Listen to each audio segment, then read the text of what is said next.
Hi, I wanted to reach out and give you some information today about the differences between credit monitoring and credit freezing. I've been receiving some additional questions on these topics lately, most recently with the AT&T data breach letters that are coming out to folks. It seems like not a day goes by where some data breaches have occurred and information has been hacked. And then invariably, at some point in time in the future, you receive a letter offering credit monitoring. So I wanted to walk through the differences between what is credit monitoring and what is a credit freeze. So most folks are familiar with credit monitoring. It is something that is kind of out there, does get advertised to us, if you will, but not everyone is as familiar with what a credit freeze actually is. And that's because that is not something that is generally advertised to you.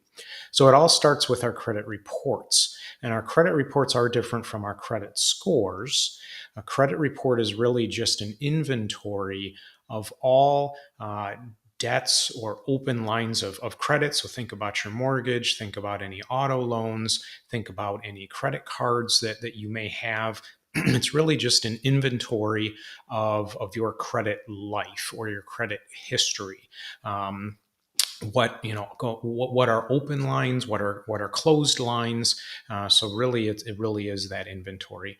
So with credit monitoring, you really are just looking to take an ongoing inventory of whether there is a new line of credit that has been opened on your report. So it is backward looking.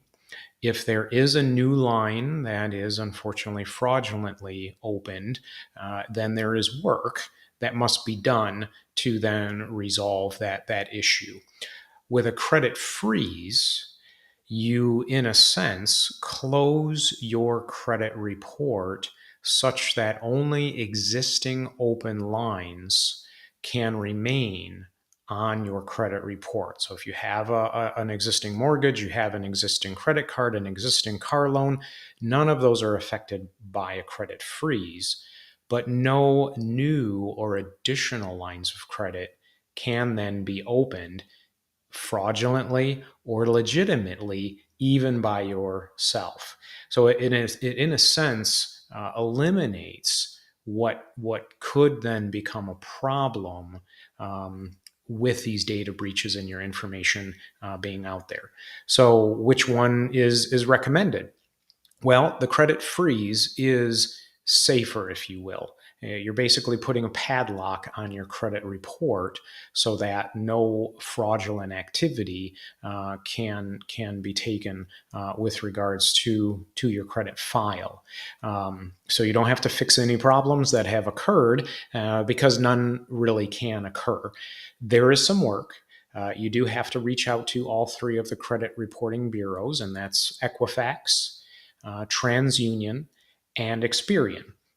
Nowadays, you can do all of this online. Back in the day, you had to actually do this via the old pencil and paper and send them a letter. So if you create an account, you can freeze those lines with all three reporting bureaus, and essentially you're done. Now, this isn't, again, something that is generally advertised because, frankly, there's no real revenue in it for any of these companies. All three of the credit reporting bureaus, they want to certainly have you avail yourself of their credit monitoring services, and there are many of them out there these days, in addition to them as well. So what you're looking at is some extra work, but the peace of mind that really once you freeze your credit, no fraudulent lines can then be opened. Now, what if you need to open a new line of credit? You want to go and get a new car loan, as an example. Well, unfortunately, you do have to do some legwork again to thaw your credit report out so that new line of credit can then be placed onto your report. And then really you can go ahead and just freeze it back up again. So if you are a person who doesn't really open new lines of credit very often, the freeze is actually a pretty convenient thing to do, and again gives you that peace of mind.